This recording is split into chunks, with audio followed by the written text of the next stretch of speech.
Bismillahirrahmanirrahim. Assalamualaikum warahmatullahi wabarakatuh.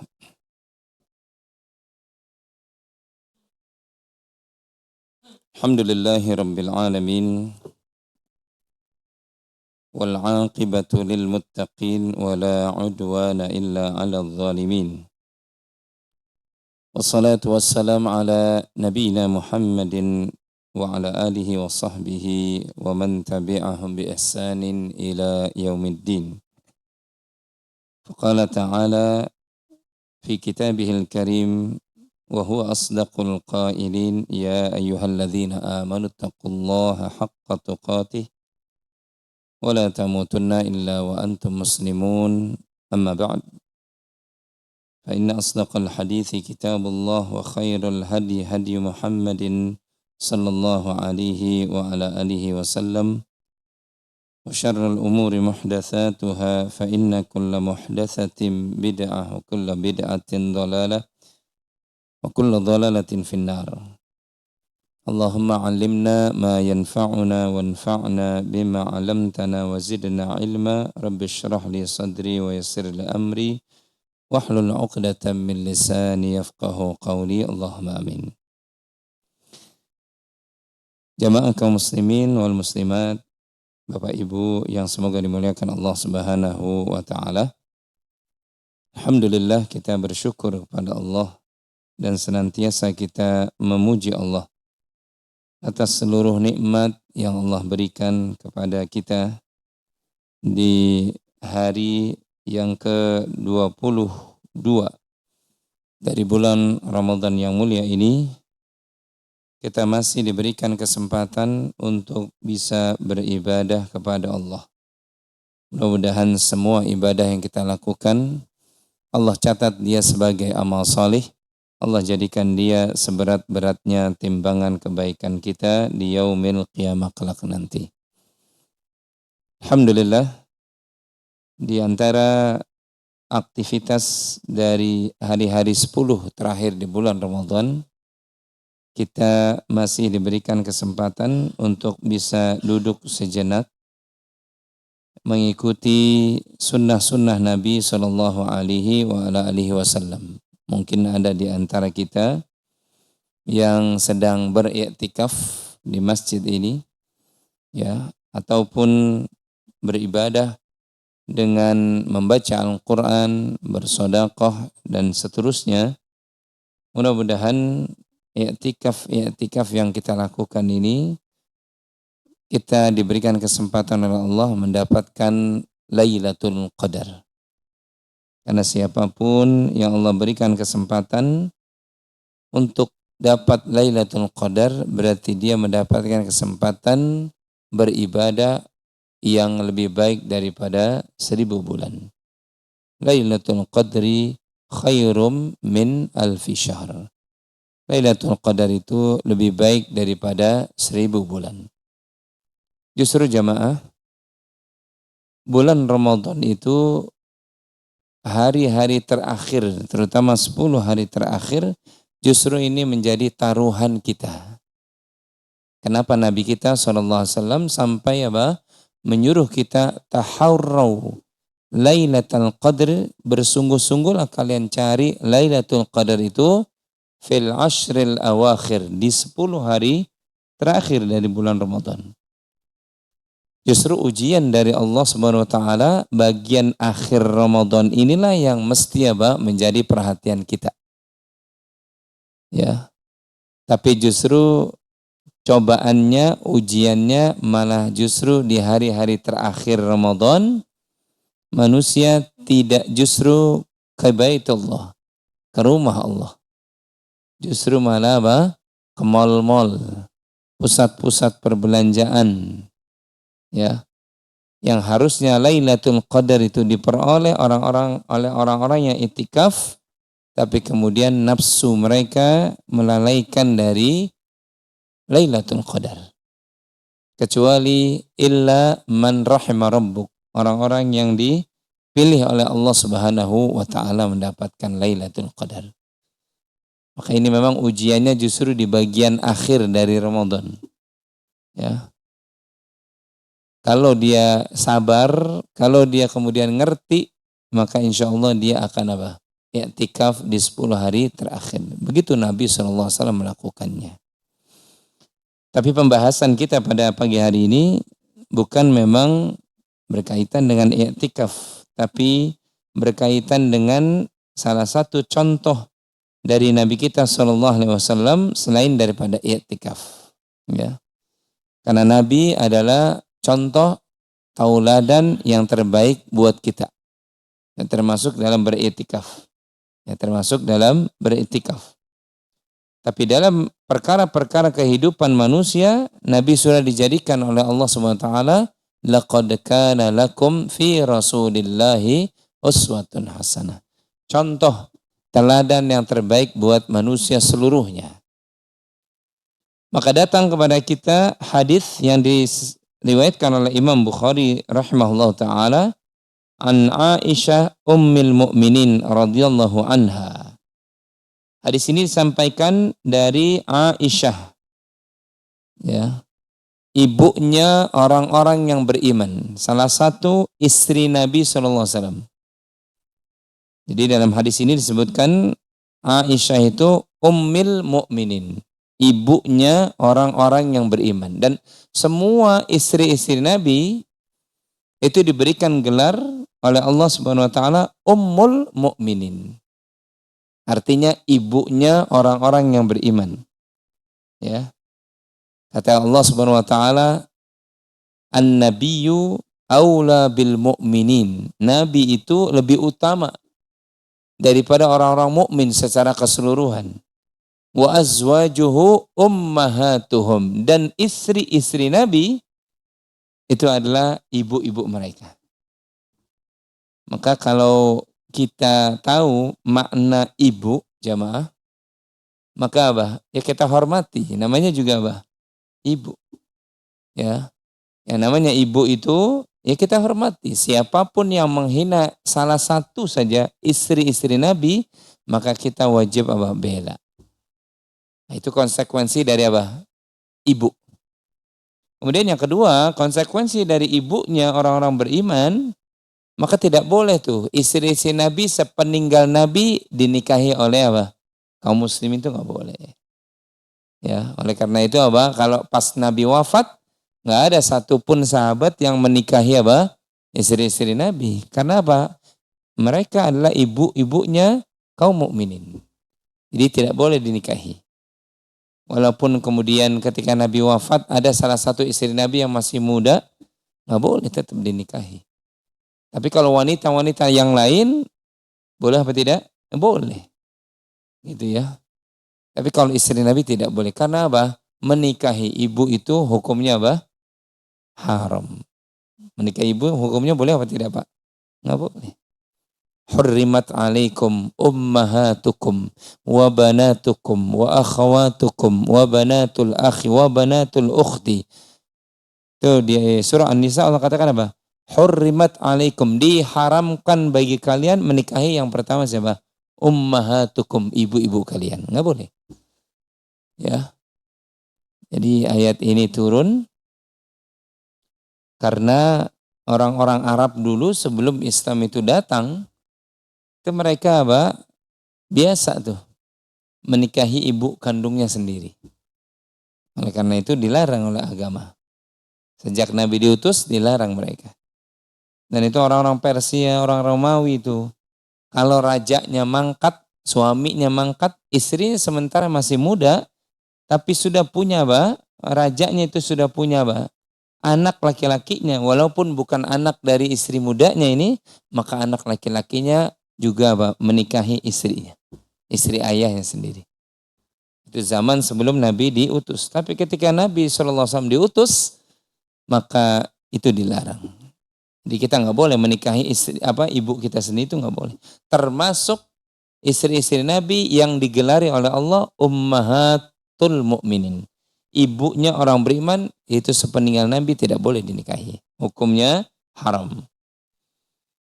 An Aisyah ummil mu'minin radhiyallahu anha qalat. Aisyah berkata, "Ma ra'aitu ahadan minan nas kana ashbaha bin Nabi SAW.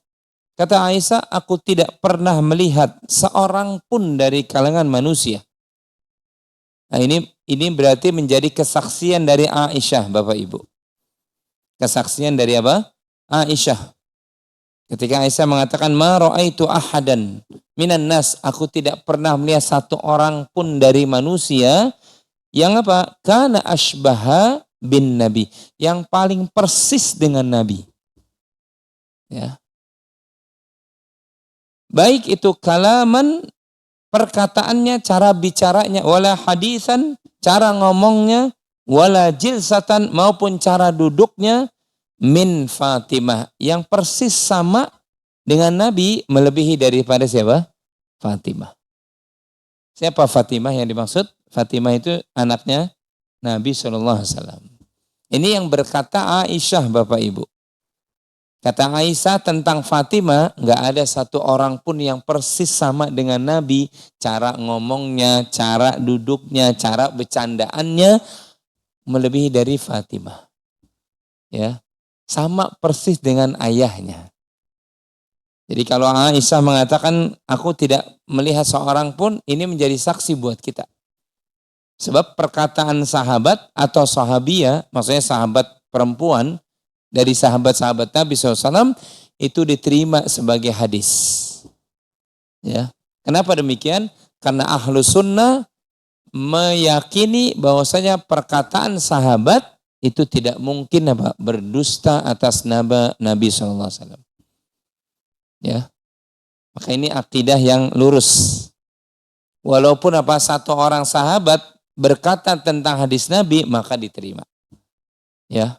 Apalagi kalau yang berkata tentang hadis Nabi itu banyak sahabat. Lebih dari 3 sahabat, lebih dari 10 sahabat, maka hadisnya jelas mutawatir. Tapi kalaupun ada seorang sahabat saja, satu orang sahabat mendengar atau melihat Nabi SAW melakukan, maka diterima sebagai apa? Sebagai hadis Nabi SAW. Ya, oleh karena itu akidah Ahlus Sunnah itu menerima yang namanya hadis ahad. Hadis apa? Ahad. Maksudnya hadis yang cuma satu sahabat yang mendengar. Itu diterima. Enggak seperti sekte-sekte yang lainnya. Enggak seperti golongan-golongan yang lainnya. Tapi Ahlus Sunnah menerima. Kenapa demikian? Karena enggak mungkin satu orang sahabat, baik laki maupun perempuan, yang berani berdusta atas nama Nabi. Enggak mungkin. Seluruh sahabat itu pasti jujur. Enggak mungkin ada yang berdusta. Atau mereka apa? Berdusta atas nama Allah, atas nama agama, tidak mungkin. Sampai Allah menjadi saksi tentang kejujuran hati mereka, kejujuran lisan mereka. Makanya Allah menggelari sahabat dengan apa? Radhiyallahu anhum wa radu'an. Di dalam Al-Quran itu sering kita dapat itu. Radhiyallahu anhum wa radu'an. Allah ridho terhadap mereka, maksudnya para sahabat, dan mereka pun para sahabat ridho dengan karunia Allah. Enggak ada satupun satu kaum yang sudah mendapatkan keridhaan Allah melebihi daripada para sahabat. Jadi ketika Aisyah mengatakan, aku enggak pernah tuh melihat satu orang pun yang persis Nabi melebihi dari Fatimah. Ini berarti apa? Kesaksian yang jujur. Jadi Fatimah itu paling persis dengan siapa? Ayahnya. Cara duduknya, cara ngomongnya, cara berjalannya, cara bicaranya. Itu sama dengan ayahnya. Makanya Fatimah itu wanita yang paling disayang oleh Nabi SAW. Bahkan dalam hadis yang lainnya yang diriwayatkan oleh Imam Ahmad, Nabi sampai mengatakan apa? Di alam semesta ini hasbuka min nisa'il alamin. Di alam semesta ini gak ada wanita yang melebihi, paling mulia melebihi dari 4 wanita. Artinya wanita yang mulia di alam semesta ini cuma 4, kata Nabi. Yang pertama, Maryam bintu Imran. Siapa tuh Maryam bintu Imran? Siapa? Ibunya Nabi Allah Isa alaihissalam. Itu wanita terbaik di alam semesta. Yang kedua, Khadijah bintu Khuwailid. Siapa Khadijah bintu Khuwailid? Istri pertama Nabi SAW. Ini wanita terbaik di alam semesta. Sampai-sampai berkaitan dengan Khadijah, jamaah. Itu sampai pernah dalam riwayat Imam Bukhari, sampai pernah ketika Nabi SAW sedang didatangi oleh Jibril, sedangkan tentu Khadijah nggak melihat Jibril. Ya hanya Nabi SAW yang melihat. Ketika turun Jibril kepada Rasulullah SAW, maka sedang mereka berbincang-bincang, datang tuh Khadijah menghampiri suaminya Muhammad SAW. Maka kata Jibril, itu istrimu sedang menghampirimu. Titip salam dari Allah. Ya, kata Jibril apa? Titip salam dari Allah buat istrimu itu. Sampai Allah menitipkan salam kepada Khadijah radhiyallahu taala anha.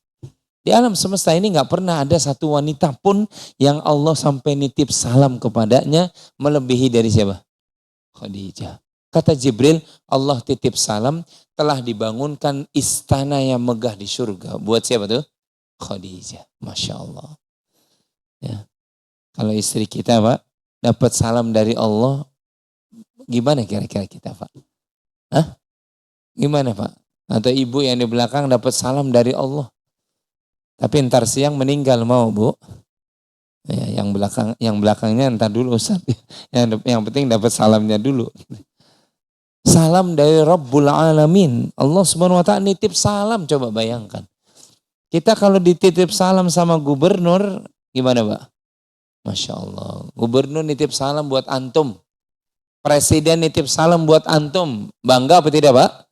Bangganya luar biasa. Ini Allah nitip salam buat Khadijah. Yang ketiga, siapa yang disebutkan oleh Nabi wanita terbaik di alam semesta? Asiyah imratu Fir'aun. Ya, istrinya, salah satu istrinya Fir'aun. Di antara sekian ratus istri Fir'aun, ada istrinya yang beriman kepada Allah. Ya, namanya Asiyah bintu Muzahim. Ya, Asiyah itu wanita terbaik di alam semesta. Yang ketiga. Ya. Tapi uniknya itu, walaupun Fir'aun itu punya istri ratusan, atau ditambah dengan ratusan lain yang gundik-gundiknya, selir-selirnya, itu kalau Fir'aun punya hajat, suami terhadap istrinya, justru Allah jaga tuh wanita yang beriman nih. Asiyah ini selalu dijaga oleh Allah, nggak jadi itu Fir'aun melampiaskan nafsunya. Saking Allah jaga ini wanita salihah. Ya. Jadi ketika Firaun punya hajat suaminya untuk melampiaskan hasratnya terhadap Asiyah, selalu Allah jaga. Nggak jadi lagi. Ya. Yang keempat, kata Nabi SAW, wanita terbaik di alam semesta adalah Fatimah bintu Muhammad SAW. Jadi Fatimah ini wanita yang terbaik di alam semesta. Di antara 4 wanita yang justru Nabi SAW sebutkan dalam hadis yang sahih ini. Ya. Kemudian kata Aisyah, Aisyah berkata, ini kesaksian Aisyah berikutnya. Wa kana Nabi SAW, nah ini lihat akhlaknya Nabi nih. Akhlaknya Nabi terhadap Fatimah. Idza ra'aha, kalau Nabi melihat Fatimah, qad aqbalat, nah Fatimah tuh datang kepada Nabi, menghampiri Nabi, atau sampai di rumah Nabi SAW, apa akhlak Nabi SAW ketika kedatangan Fatimah, anaknya sendiri, rahhaba biha. Nabi menunjukkan rasa senang, senang yang luar biasa. Jadi kalau Fatimah datang, Nabi menunjukkan sumringah senyum yang luar biasa, wajahnya senang luar biasa. Ya. Jadi lihat akhlak Nabi nih terhadap anaknya sendiri. Yang harusnya memberikan pelajaran buat kita, kalau anak perempuan kita menghampiri kita, datang ke rumah kita, harusnya sama tuh seperti Nabi. Kita gimana? Senang. Senang, Pak. Kalau anak wanita kita menghampiri kita, harusnya kita itu senang. Menunjukkan muka yang sumringah. Ya, justru bukan kita kemudian ngapain kamu ke sini? Enggak. Nabi enggak pernah mencontohkan begitu. Tapi Nabi rahhaba biha. Nabi itu menunjukkan rasa senangnya luar biasa ketika Fatimah datang ke rumah Nabi SAW atau menghampiri Nabi SAW. Dan tahukah kita dalam hadis yang lainnya, Pak, itu anak wanita itu punya nilai tersendiri di mata Allah Subhanahu wa taala. Kata Nabi, siapa yang punya dua orang anak wanita, wanita ya, bukan pria. Dua orang anak wanita.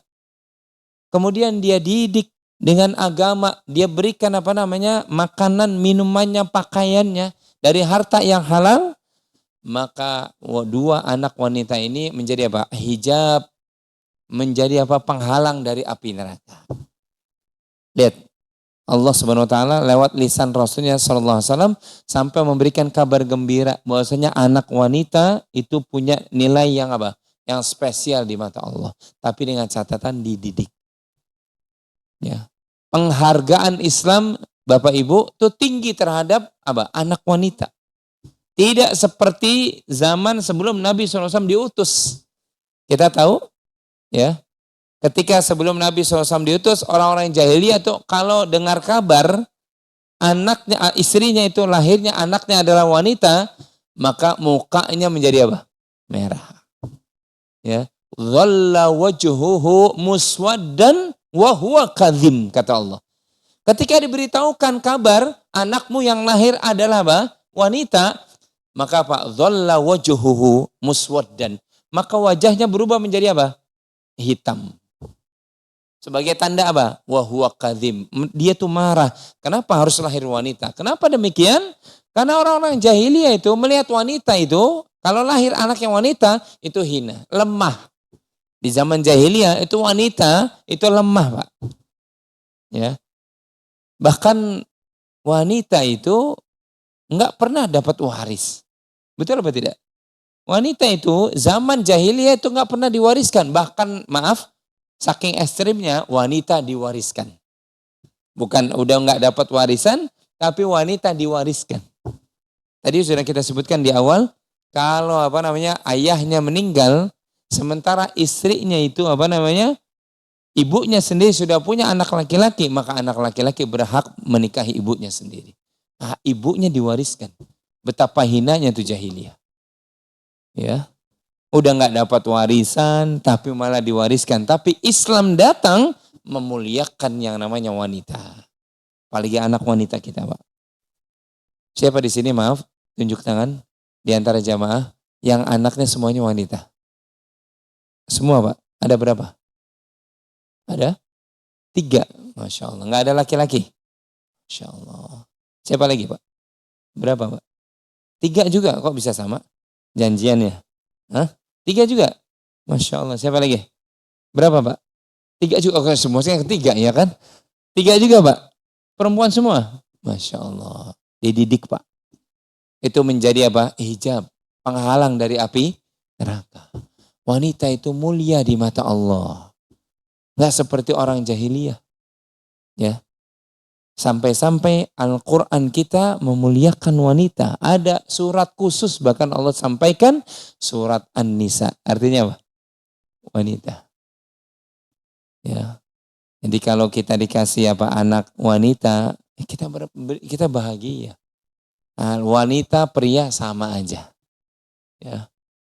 Tidak ada kelebihan kecuali derajat ketakwaannya di sisi Allah Subhanahu wa taala. Jadi Nabi ini akhlak yang pertama apa? Nabi kalau datang Fatimah rahhaba biha. Nabi itu menunjukkan sumringah yang luar biasa. Ahlan wa sahlan. Anakku tuh Masya Allah, ayah justru kangen. Tuh harusnya kan kita begitu, Pak. Walaupun kadang kita suka buat-buat. Kadang mungkin kalimat tadi, ayah tuh seneng banget, anak lagi kangen ayah ini, walaupun sebenarnya nggak kangen banget, itu nggak jadi masalah. Kan di Indonesia itu kadang suka bahasanya suka basa-basi, nggak jadi masalah, Pak. Nggak jadi masalah. Ya, ya Allah, kok pas banget kamu datang ya anak ya. Justru ayah lagi kangen. Itu orang, kalau anak kita digitukan, kira-kira anak kita tambah apa, Pak? Oh, tambah seneng banget. Bener ya? Ya Allah, bener. Ya, harusnya kita begitu tuh, mengikuti sunnah Nabi nih. Ya. Jadi jangan sampai kemudian anak wanita kita datang ke kita, ya kamu lagi. Kagak ada yang lain apa? Kamu ngapain ke sini? Itu menyakitkan itu, Pak. Coba kalau digitukan anak kita, kira-kira besok datang lagi nggak, Pak? Boro-boro. Suaminya ngajak, misalnya walaupun dia udah menikah nih suaminya, yuk ke rumah apa, ayah, abah gitu kan. Enggak, kamu aja sana. Kenapa? Karena akhlak abahnya yang salah. Coba kalau seperti Nabi, Masya Allah. Pasti anak kita tuh seneng datang ke kita. Ya kan? Kenapa Ustadz yang bilang gitu? Pasti yang tiga-tiga ini kayaknya anaknya udah pada berumah tangga kan? Betul nggak Pak? Udah berumah tangga. Walaupun mereka udah berumah tangga, tetap Pak kalau dia datang, tunjukkan sumringah kita. Walaupun di belakang kita, masalah luar biasa. Kita lagi ada masalah, itu geser dulu. Anak kita, perempuan kita datang, Masya Allah. Kita tunjukkan rasa senang kita. Ini akhlak nih. Yang kedua, akhlaknya Nabi apa? Kalau Fatimah datang kata Aisyah, ingat Aisyah menjadi saksi nih. Dan tidak mungkin Aisyah berdosa. Tadi sudah kita bahas. Satu orang sahabat pun nggak mungkin berdusta. Kata Aisyah apa? Summa qama ilaiha. Akhlak Nabi berikutnya kalau Fatimah datang, Nabi justru apa? Ketika Nabi sedang duduk, summa qama ilaiha. Nabi bahkan sampai berdiri. Oh lihat, ya. Ketika Nabi lagi duduk, Fatimah datang, Nabi menyambutnya dengan berdiri. Ya. Memang jamaah yang dimuliakan oleh Allah, hukum berdiri itu dibahas oleh para ulama.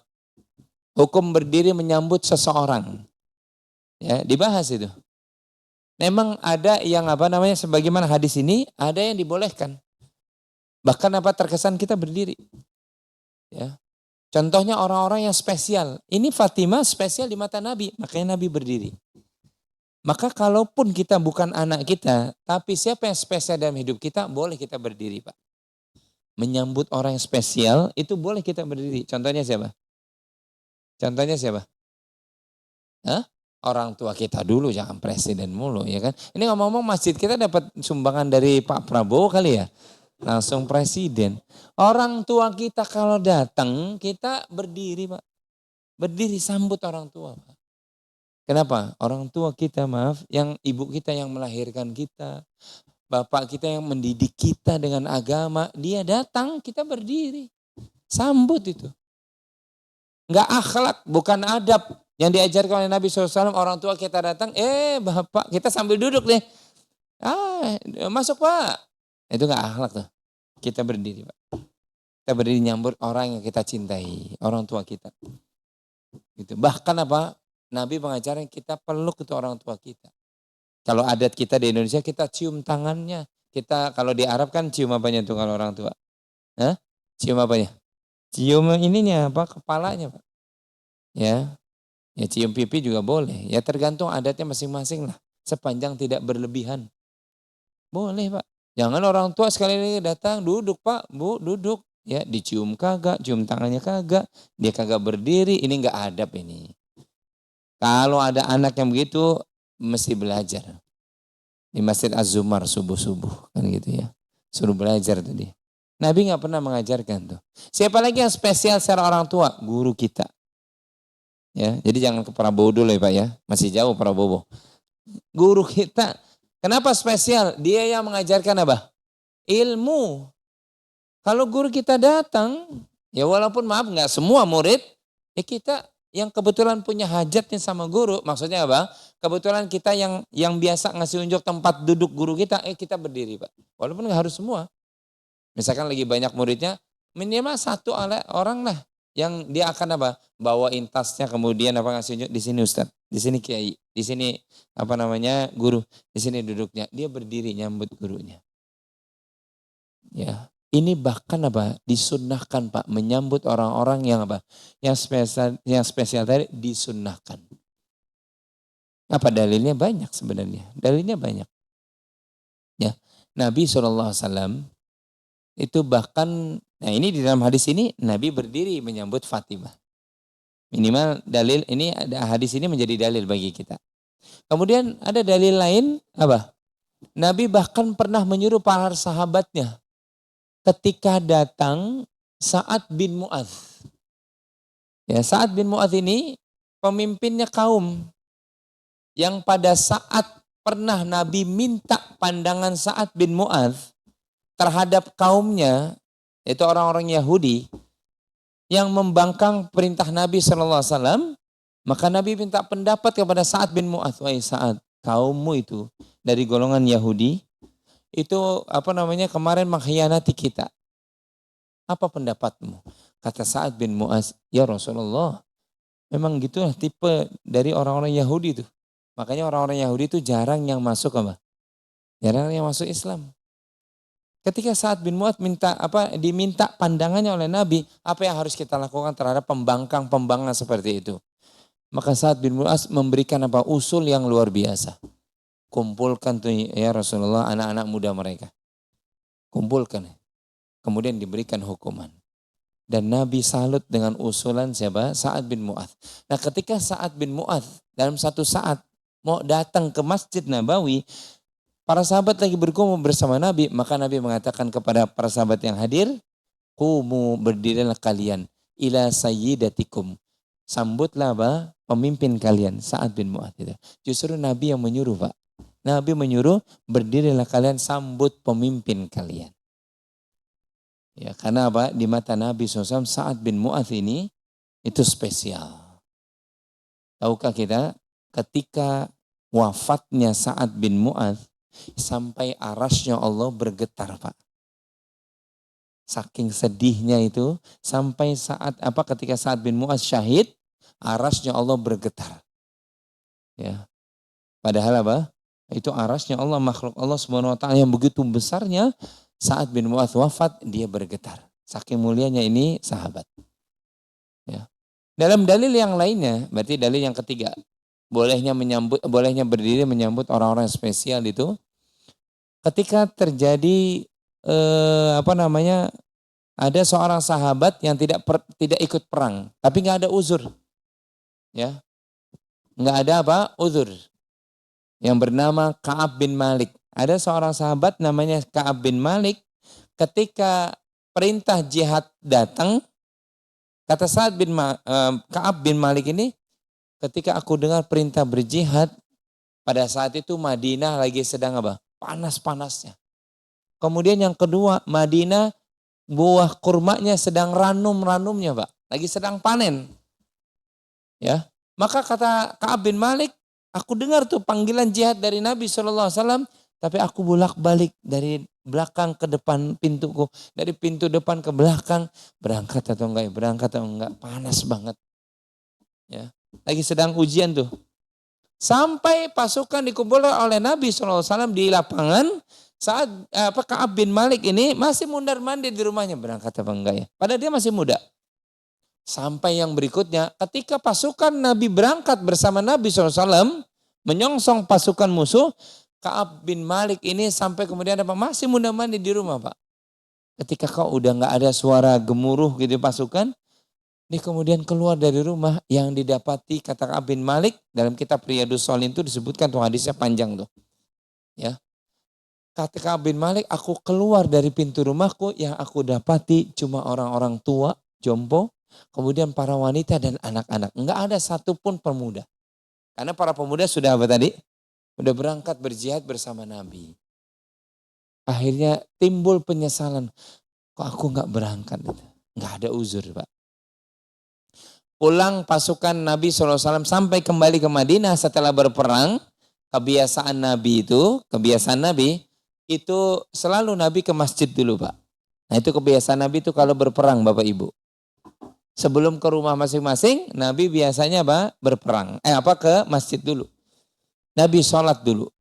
Setelah sholat biasanya Nabi duduk tuh, Pak. Dan Nabi menerima permintaan maaf dari orang-orang munafik.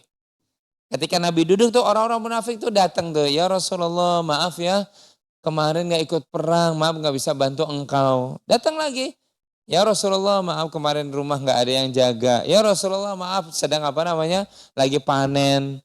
Ya Rasul, banyak. Nabi bilang apa? Iya. Karena Nabi tahu yang datang kepadanya adalah orang-orang munafik. Ya. Dan Nabi itu diberitahu siapa yang munafik dan siapa yang bukan di Madinah, itu Nabi tahu. Ya. Nabi katakan, iya, udah gitu kan. Sampai tiba saatnya kata Ka'ab bin Malik, aku datang kepada Nabi. Kan dia tadi nggak ikut perang kan? Kata Ka'ab bin Malik, ketika aku di hadapan, bersimpuh di hadapan Nabi, Nabi bertanya kepada diriku, adapun engkau apa alasanmu? Maka kata Ka'ab bin Malik, ya Rasulullah, engkau pasti tahu. Karena engkau diberitahu wahyu oleh Allah Subhanahu wa taala, aku nggak ada uzur kemarin, nggak ikut perang. Ketika Nabi tahu kejujuran Ka'ab bin Malik ini, Nabi tahu kejujurannya, ya, nggak ada uzur, tapi dia nggak ikut perang, padahal dia masih muda. Maka Nabi terdiam. Maka Nabi hanya menyampaikan, tunggulah sampai keputusan Allah turun kepadamu. Ya, maka dalam beberapa hari kemudian turun wahyu dari Allah kepada Rasul Sallallahu Alaihi Wasallam menyuruh Ka'ab bin Malik, gitu ya, diapakan? Dihukum. Apa hukuman yang pertama? Rasul diperintahkan oleh Allah Subhanahu wa taala tidak boleh menjawab salamnya Ka'ab bin Malik kalau dia berikan salam. Ya. Kemudian apa? Kalau ketemu nggak boleh melemparkan senyum. Coba bayangkan, Pak. Itu gara-gara nggak ikut apa?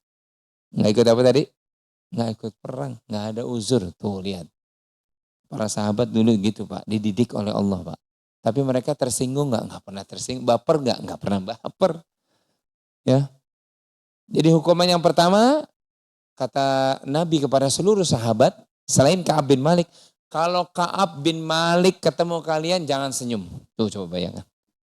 Kalau Ka'ab bin Malik kasih salam, jangan dijawab salamnya. Semua sahabat sami'na wa ata'na. Kata Ka'ab bin Malik, ya Allah, coba bayangkan, aku ketemu saudaraku sendiri, nggak melemparkan senyum. Aku berikan salam, nggak dijawab salam. Coba bayangkan, seakan-akan bumi menghimpit dia. Dan itu apa? Hukuman pertama, Pak. Hukuman kedua turun kepada Nabi SAW, Ka'ab bin Malik suruh pisah sama apa? Istri dan keluarganya. Ya. Artinya bukan cerai, tapi suruh pisah. Ya Allah, suruh pisah, Pak, coba bayangkan. Ya. Istrinya udah di rumah, Ka'ab bin Malik pisah. Pokoknya bagaimana caranya? Pokoknya pisah, nggak boleh berhubungan. Sampai batas waktu yang telah ditentukan oleh Allah. Dan itu berlangsung, kata Ka'ab bin Malik, 40 atau 50 hari. Coba bayangkan, Pak. Antum, ini kan insya Allah masih punya istri semua kan? Punya nggak? Punya kan? Coba, Pak, 50 hari kagak ketemu istri, coba, Pak. Pusing-pusing nih, ya kan? Ya, ya. Apalagi yang masih muda nih, kan masih muda nih, ya kan? Ya, nggak ketemu istri 40 hari gimana, Mas? Hah? Pusing nggak kepala? Ini pusing, ya kan? Kalau yang udah uzur ya kita tahulah, ya kan? Ya jangankan 40, 50 juga kuat gitu kan? Ya, gitu ya, Pak. Yang sudah udah di atas 60, ya kan? Tapi Ka'ab bin Malik masih muda, Pak. Suruh pisah istrinya. Sebenarnya yang dihukum tuh ada 3 sahabat yang nggak ikut berperang. Tapi yang 2 ini udah tua. Istrinya datang kepada Nabi. Yang udah tua ini 2 istrinya datang kepada Nabi. Ya Rasulullah, si Murarah ini, nggak ada yang ngurus kecuali aku, istrinya. Tolong dia dikasih uzur, kata Nabi. Ya udah, dia karena udah tua dikasih uzur. Ya, tapi Ka'ab bin Malik istrinya datang nggak dikasih uzur, pisah. Maka Ka'ab bin Malik mendirikan tenda di atas bukit. Dia tinggal sendiri. Ya bayangkan, Pak. Yang ketiga ujiannya justru kata Ka'ab bin Malik itu cerita, datang tuh surat dari salah satu raja yang ya istilahnya kalau tidak salah Nasrani atau paganisme, kirim surat kepada Ka'ab bin Malik. Suratnya dibaca, aku mendengar sahabatmu yang bernama Muhammad telah mengasingkan kamu, memberikan hukuman.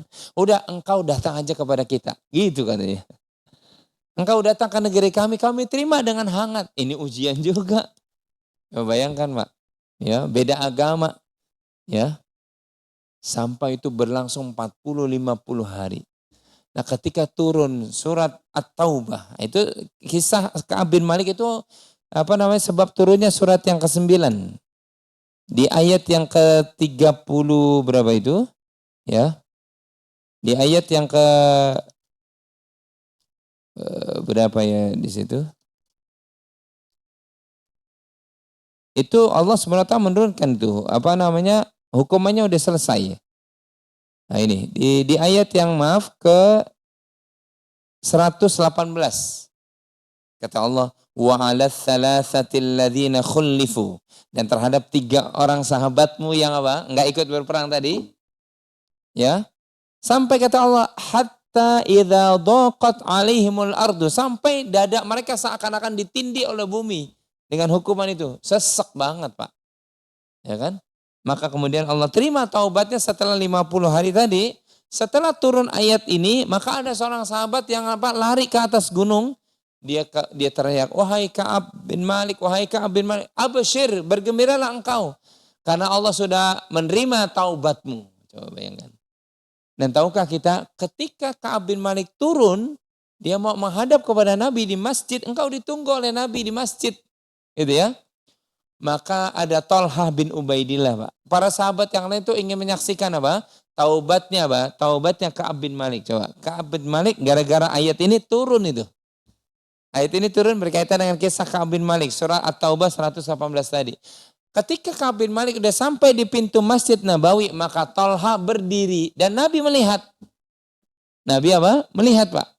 Dan Nabi nggak melarang. Itu menunjukkan bahwasanya apa? Terhadap orang yang seperti itu boleh kita berdiri. Ya, terhadap orang seperti Ka'ab bin Malik. Berarti kalau kita tarik di zaman sekarang, kepada siapa kita boleh berdiri itu, Pak? Mungkin kepada orang yang apa? Orang yang baru masuk Islam. Orang yang baru masuk apa? Islam. Kita sambut, Pak. Kita peluk. Ahlan wa sahlan. Selamat datang saudaraku. Semoga keislamanmu Allah kuatkan. Gitu. Boleh itu, Pak. Ya. Jadi boleh. Jadi hukumnya berdiri ini apa? Boleh. Tapi bagi orang-orang tadi yang spesial. Ya. Ini karena Nabi SAW menuntunkan begitu. Fatimah datang, summa qama ilaiha. Nabi berdiri. Jadi udah 2 akhlak tuh. Nabi senang, kemudian yang kedua Nabi berdiri. Yang ketiga, faqabbalaha. Akhlak Nabi terhadap anaknya, anak perempuannya, maka Nabi cium tuh Fatimah. Padahal maaf, Fatimah di sini udah punya suami, Pak. Artinya jangan mencium anak perempuan kita pada saat dia apa? Masih kecil saja. Enggak ada batasannya mencium apa anak perempuan kita. Ya.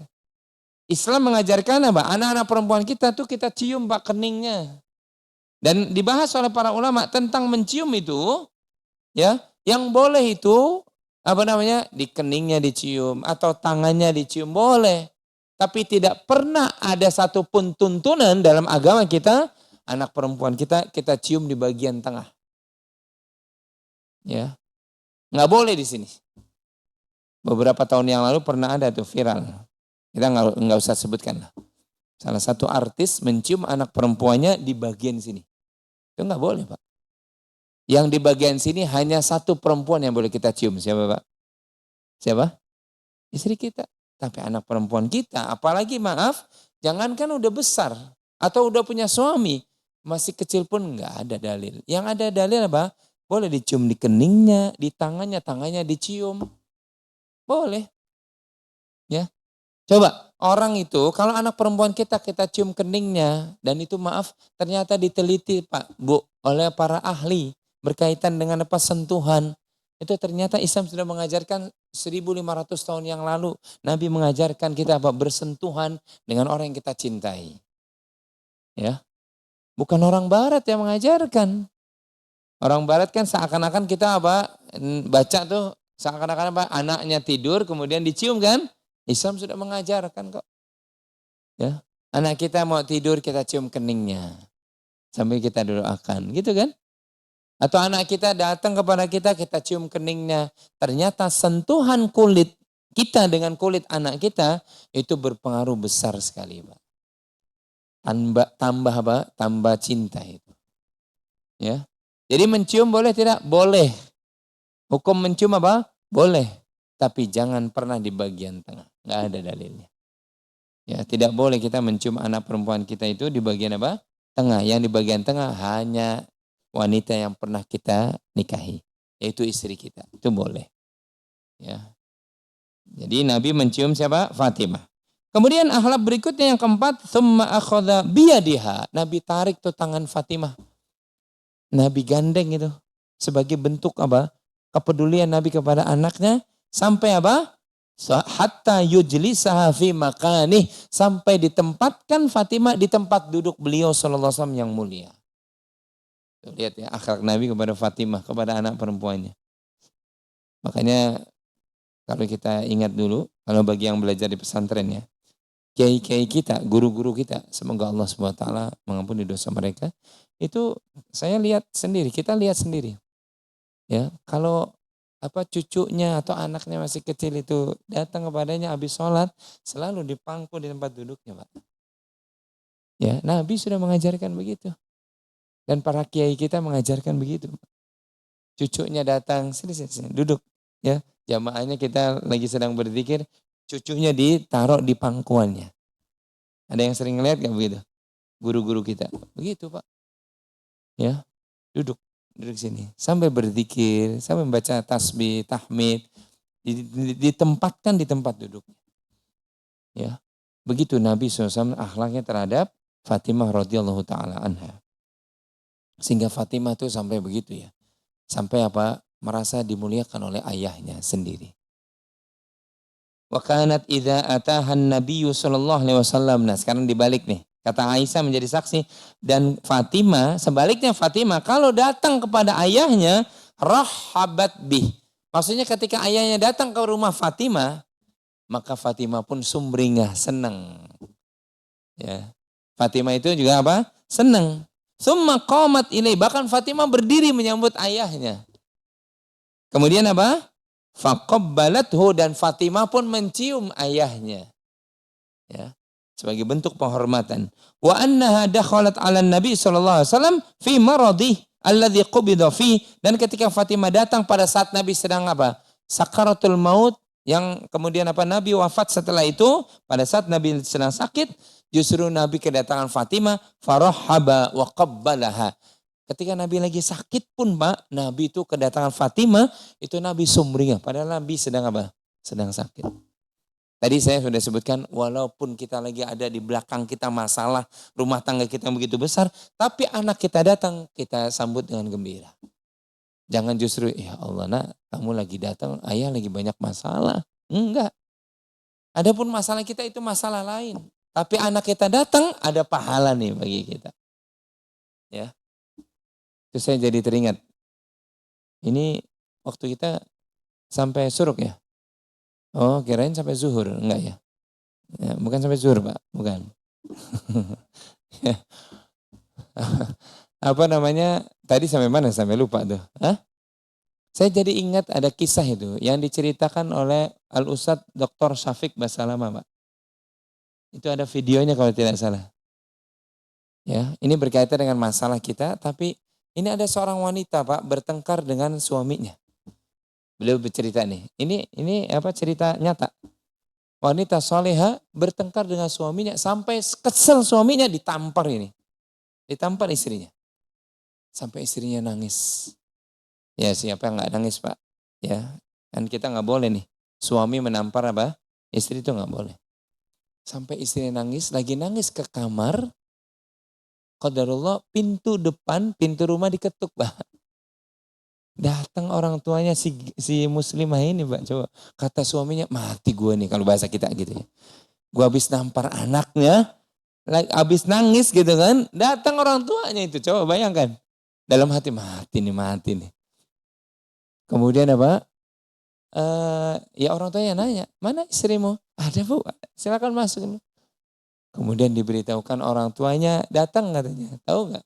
Itu wanita ini apa? Hapus itu air matanya.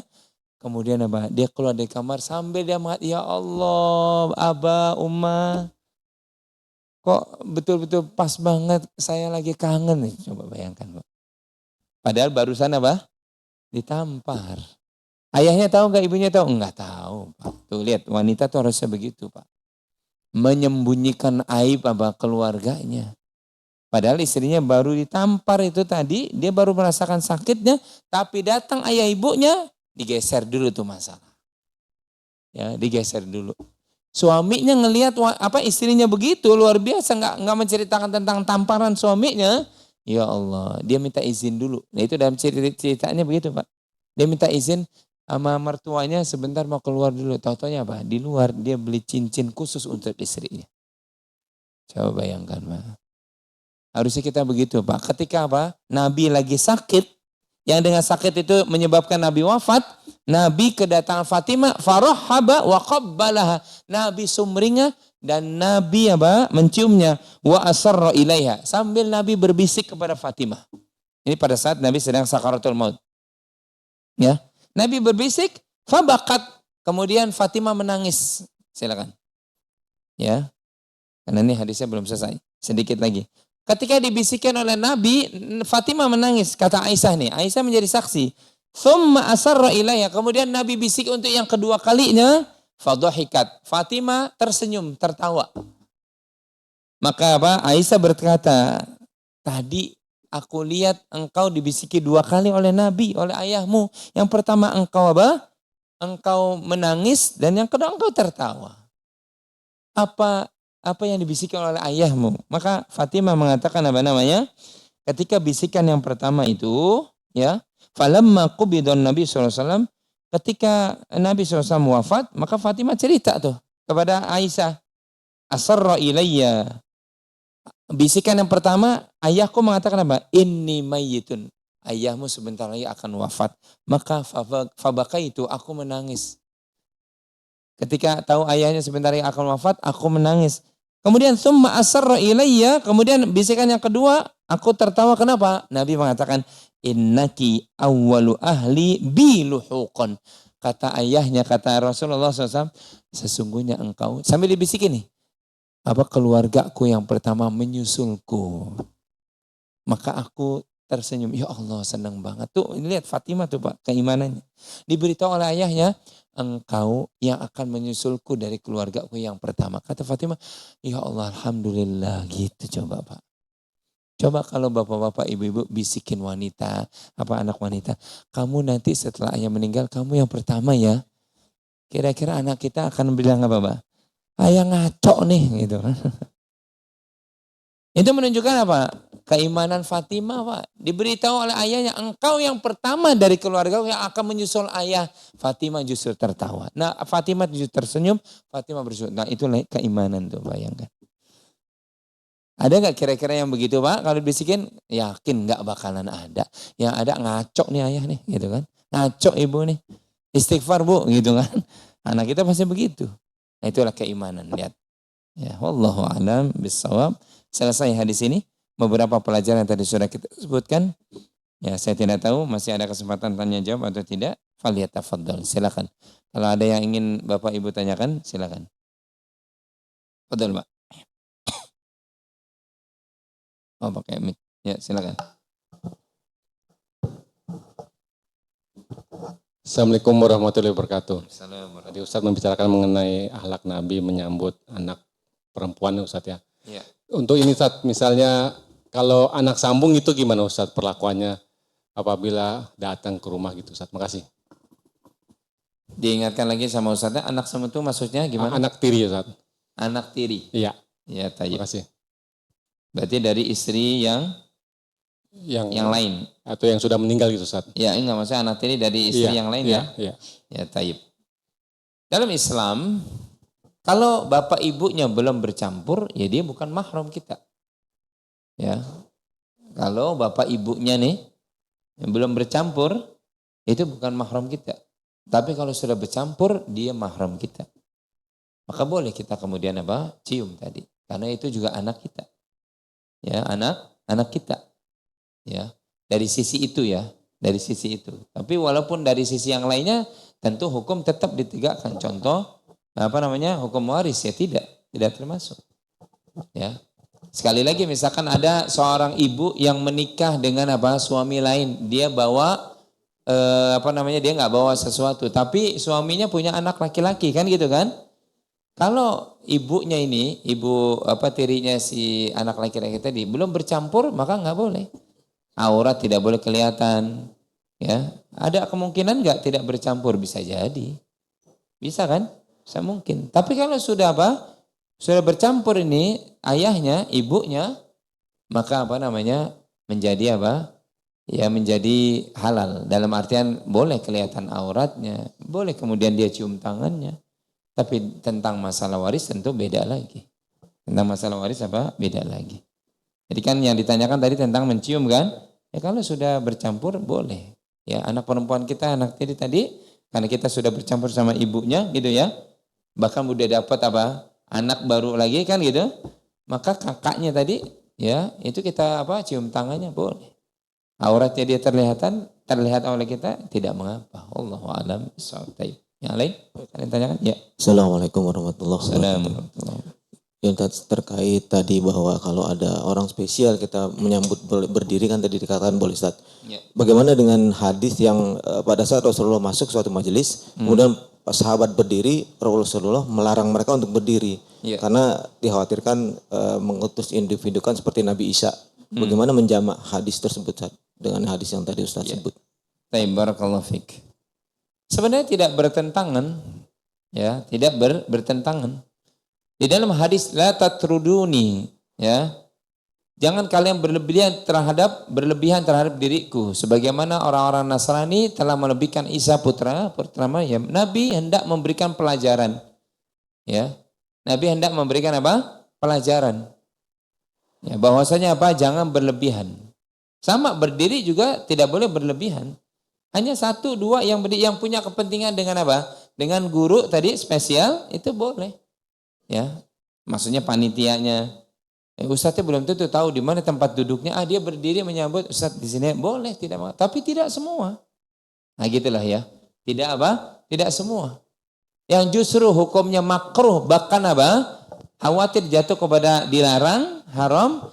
Setiap kali guru datang kemudian kita berdiri. Ya, ya enggak. Ya, hukumnya makruh memang. Tapi apa? Orang yang ketua kelas saja misalkan, dia berdiri kemudian mengambil apa mapnya guru, kemudian mempersiapkan itu boleh, tidak mengapa. Tapi jangan berlebihan semuanya. Jadi tidak bertentangan. Jadi Nabi yang pertama tadi hendak memberikan pelajaran. Kalian itu jangan apa berlebih-lebihan sebagaimana apa orang-orang Nasrani berlebihan terhadap Isa putra Maryam. Aku ini hamba Allah ya dan perlakukan sebagai hamba. Ya, Nabi SAW katakan apa? Demikian. Tapi para sahabat ya juga apa namanya? Berdiri menyambut apa? Menyambut orang yang khusus ya. Itu boleh sepanjang sekali lagi tidak apa? Tidak berlebihan. Wallahu a'lam bishawab. Baik, yang berikutnya ada yang tanya? Ya. Assalamualaikum. Pak, saya kalau tahu seseorang umpamanya tidak muslim, tapi saya panggil muslim karena saya hormat. Kalau orang yang tahu nggak apa-apa, gitu. Tapi saya tahu dia tidak muslim, itu gimana hukumnya? Saya tahu apa? Saya tahu dia tidak muslim. Bukan muslim. Iya, tapi orang lain manggil muslim, gimana hukumnya? Maksudnya manggil muslim apa? Maaf aja Pak, omon-omon setahu saya dulu dekat dan keluarganya non muslim, tapi kan bapak-bapak manggil dia manggil haji. Oh, Al-Fatihah aja nggak bisa. Baik. Kalau misalkan kita tahu orang itu apa namanya, misalkan non muslim atau dia muslim, ya mesti diketahui dari apa? Hakul yakin kita, fi aini kita, ya mata kita udah menyaksikan dia muslim kok. Ya, dia muslim karena apa? Dia sudah bersyahadat, saya tahu. Ya kalau dia muslim, maka kita apa? Perlakukan dia sebagai apa? Saudara semuslim. Tapi kalau kemudian memang apa? Dalam kondisi yang apa? Yang ragu-ragu pun, sebagian ulama ada dua pendapat. Kalau kita nggak tahu dia muslim atau tidak gitu ya, maka boleh nggak memberikan salam? Ya boleh. Keumuman tidak mengapa. Ya, dalam artian memberikan salam karena kita nggak tahu dia muslim atau tidak. Kalaupun misalkan statusnya betul-betul dia bukan muslim, kita tahu dia bukan muslim, maka memang tidak boleh kita memberikan salam. Tidak boleh karena salam itu doa. Ya, salam itu apa? Doa. Wa idza huyyitum bi tahiyyatin fahayyu bi ahsana minha aw rudduha Kalau kalian diberikan penghormatan dengan salam, doa tadi, maka apa? Jawablah dengan yang semisal atau lebih baik daripada itu. Kalau kita tahu dia muslim, kita jawab. Makanya menjawab salam hukumnya apa? Menjawab salam hukumnya apa? Wajib. Tapi kalau kemudian ya kita lewat orang-orang banyak, kita nggak tahu. Atau kita di pertemuan nih, pertemuan RW, pertemuan RT gitu kan, kita nggak tahu nih. Ya, ini muslim semua atau enggak? Maka kata Imam Nawawi, boleh kita memberikan salam, boleh. Tapi kita niatkan ditujukan kepada saudara kita yang muslim, boleh Pak. Walaupun di situ ada yang bukan muslim. Karena Nabi pernah dalam hadis yang sahih juga apa? Memberikan salam, tapi di situ ada sahabat dikelilingi oleh orang-orang musyrik, Nabi berikan salam. Ya, jadi tidak mengapa. Tapi kalau hakul yakin dia bukan muslim, maka apa? Tidak boleh memberikan salam. Adapun yang lebih spesifik tadi Bapak sebutkan nama misalkan ya, atau pakai isyarat tadi, ya saya tidak tahu ya apakah dia muslim atau tidak. Mungkin Bapak tahu dia bukan muslim, ya silakan. Ya, tapi kalau kemudian memang kita tahunya dia muslim, maka perlakukan sebagai orang yang muslim. Wallahu a'lam bishawab. Baik, barakallahu fiik. Cukup insyaallah? Cukup? Satu lagi depan. Masih ada.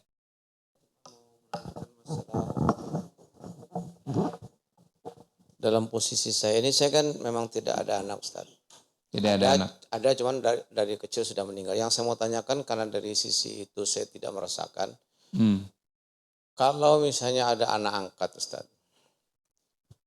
Jadi seorang pasangan suami istri mengangkat anak. Itu hubungannya kaitannya dengan menjaga aurat dan lain sebagainya itu. Hukumnya bagaimana, Ustaz? Karena kan walau bagaimanapun dia bukan anak kandung gitu ya. Menjaga nilai-nilai dalam sebuah keluarga itu bagaimana? Kan nggak mungkin kita melakukan suatu hal-hal yang berlebihan gitu ya. Bagaimana Ustaz mengenai hal itu? Terima kasih. Baik, barakallahu fiik. Kalau pertanyaan tadi yang pertama, ya beda anak angkat dengan anak sambung. Anak sambung sudah nanti kita baca di surah Al-Baqarah dan surat yang lainnya. Kalau bapak ibunya, suami istrinya sudah bercampur, maka anaknya menjadi bagian dari keluarganya. Tapi kalau anak angkat, kita nggak tahu itu siapa bapaknya gitu ya, tetap hukum tegak. Ya, aurat istri kita, ya nggak boleh kalau kita ngangkat anak laki-laki misalkan, gitu ya. Nggak boleh terlihat.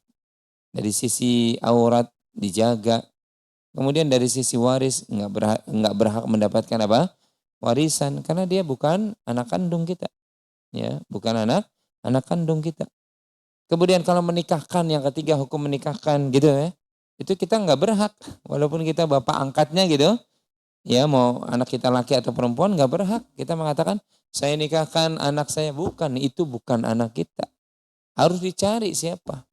Sampai ketemu. Kalau nggak ketemu berarti nanti nikahnya dengan wali wali hakim. Kita nggak boleh tuh Pak mengklaim saya bapaknya. Padahal dalam hati saya bapak angkat sebenarnya. Saya ambil beliau dari yatim, dari panti gitu ya. Nggak boleh Pak. Nggak sah hukum pernikahannya. Ya wajib diulang. Sama sekali lagi ya Pak. Itulah hukum-hukum yang harusnya diketahui oleh saudara-saudara kita nih yang pernah punya atau sampai sekarang masih punya anak angkat. Ingat, anak angkat bukan siapa-siapa. Dan sarannya apa kata para ulama? Mesti diberitahu Pak. Kalau dia sudah ngerti, memahami, diberitahu. Kami angkat dari yayasan ini dan itu. Tapi kamu bagian dari keluarga kami, tetap kami perlakukan sebagaimana anak kandung kami. Tapi tetap dalam hal-hal agama, kamu harus ngerti. Ajarkan agama Pak. Ajarkan agama. Kamu karena sudah besar nak, kepada perempuan nih misalkan ya, anak angkat perempuan ya, kamu nggak boleh sembarangan auratmu terlihat sama ayah gitu. Kalaupun kita manggilnya minta dipanggil ayah ya, nggak boleh karena kamu sudah besar. Kalau masih kecil sih nggak jadi masalah gitu ya. Kalau masih belum balik. Tapi kalau sudah besar, kamu kalau mau ganti baju nggak boleh terlihat sama ayah, kamu di kamar sendiri. Jadi begitu Pak, sampaikan. Jadi harus disampaikan supaya dia tahu. Jangan sampai udah besar, dia taunya dia adalah ayah aku kan gitu kan. Sehingga aku pakai celana pendek, kemudian istilahnya aku cium ayah dan seterusnya. Ini jelas mesti diberitahu. Kebanyakan kita banyak menyembunyikan kabar yang harusnya disampaikan. Saya pernah itu disampaikan oleh salah seorang itu. Sampai anaknya sudah apa? Lulus dari SMA. Dia justru apa? Ayahnya sendiri dipanggilnya apa? Paman. Coba bayangkan, Mbak. Kebetulan apa? Anak kandungnya diberikan kepada siapa? Adiknya. Karena adiknya nggak punya anak. Kebetulan dia punya anak banyak. Akhirnya anak yang keberapa diberikan kepada siapa? Istilahnya pamannya dia. Atau bibinya dia kan. Tapi ternyata anak ini nggak pernah diberitahu bahwasanya ayahnya yang kandungnya adalah dia. Sampai besarnya ayahnya sendiri, ibunya sendiri dipanggilnya apa? Bibi. Dipanggilnya apa? Paman. Coba bayangkan. Jangan kasus begini apa mesti diberitahu ketika anak ini sudah siap menerima, diberitahu. Kamu kami asuh sejak umur sekian, sejak bayi dari yayasan ini dan itu kan gitu. Sekarang kamu tahu posisi kamu, maka kamu tidak boleh sembarangan dalam hal aurat. Kemudian dalam hal apa pergaulan dan seterusnya disampaikan. Kalaupun nanti ayah meninggal, maka kamu harus tahu bahwasanya kamu tidak menerima waris. Begitu. Tapi ya hal-hal yang lainnya tidak boleh berkurang, Pak. Contohnya misalnya apa? Kasih sayang. Tidak boleh apa? Berkurang. Ya. Kemudian apa? Ya jatah rizki, dia bekal atau apapun gitu ya. Atau untuk pernikahannya boleh, tapi ayah tidak berhak menikahkan kamu, tapi ayah support dana, kamu mau di mana, ayah kasih dana sekian, itu boleh saja, nggak boleh berkurang. Nah itu nanti dibaca di surah Al-Ahzab tentang apa? Kasus apa? Zaid bin Harithah yang menikah dengan Zainab, ya. Itu dihapus tuh hukum jahiliyah oleh Allah Subhanahu wa taala. Ya, bahwasanya apa? Ayah angkat boleh menikahi istri anak angkat. Rasulullah akhirnya menikahi siapa? Zainab. Rasulullah SAW menikahi apa? Zainab, istri, bekas istri dari anak angkatnya. Nabi punya anak angkat namanya Zaid bin Harithah. Ketika nggak cocok sama Zainab, maka cerai. Nah setelah masa iddahnya selesai, Nabi diperintah oleh Allah menikahi siapa? Zainab. Karena di zaman jahiliyah aib itu menikahi mantan istri dari anak angkat. Padahal apa? Boleh. Kenapa? Bukan siapa-siapa. Anak angkat itu bukan siapa-siapa. Sekali lagi anak angkat bukan siapa-siapa. Jadi kalau dia sudah cerai itu, anak angkat kita dengan istrinya, maka apa? Istrinya menjadi apa? Halal. Karena bukan siapa-siapa. Tapi kalau istri dari anak kandung kita menikah, berarti mantu kita kan? Boleh nggak kita nikahi? Boleh nggak mantu kita nikahi? Ya nggak boleh, Pak. Tidak boleh. Kalau kasus Zaid karena apa? Zainab itu nikah dengan anak angkatnya Nabi dan anak angkat Nabi bukan anak Nabi. Paham ya? Nanti dilihat di surah Al-Ahzab itu, ya. Jadi sekali lagi hukum tetap tegak, tapi jangan berkurang kasih sayang. Berkurang apa? Penghasilan enggak boleh. Tapi yang lainnya tetap hukum tegak. Jadi kamu karena sudah besar ganti pakaian di kamar. Ya, kamu kalau mandi ingat apa pakai pakaiannya di kamar mandi sehingga ayah tidak melihat aurat kamu begitu. Jadi disampaikan demikian. Ya, semoga jelas. Ya, gimana?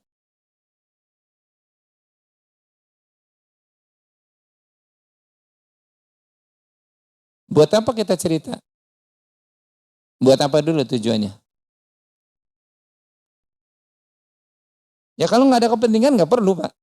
Kalau nggak ada kepentingan nggak perlu. Kecuali kalau misalkan ada kepentingan meluruskan ya boleh. Tapi kalau hanya kamu tahu nggak? Itu tuh tetangga kita semuanya anak angkat semua nggak perlu, Pak. Itu urusan dia. Ya jangan. Kecuali kalau ya Allah kok anak angkatnya sembarangan gitu kan misal ya. Kok maaf pakai celana pendek, auratnya si putri angkatnya itu terlihat oleh bapaknya gitu kan. Boleh diberitahu Pak. Ya diberitahu. Tujuannya apa? Tujuannya untuk meluruskan yang salah boleh. Dan itu bukan ghibah. Tapi kalau nggak ada kepentingan nggak perlu Pak. Tidak perlu. Kita jaga apa? Aurat orang lain ya. Sehingga orang lain tidak tahu. Orang lain apa? Tidak tahu. Allahu a'lam bishawab. Baik, cukup dulu kajian kita pada pagi hari ini sudah 6:30. Kita ketemu lagi mudah-mudahan pada pertemuan yang ditentukan oleh Allah Subhanahu wa taala. Kalau apa yang disampaikan kebenaran, dia berasal dari Allah Subhanahu wa taala. Kalaupun ada yang kurang, ada yang salah, itu berasal dari kedhaifan diri saya. Kita mohon ampunan dari Allah Subhanahu wa taala. Subhanakallahumma wa bihamdika asyhadu an la ilaha illa anta astaghfiruka wa atubu ilaik. Wassalamualaikum warahmatullahi wabarakatuh.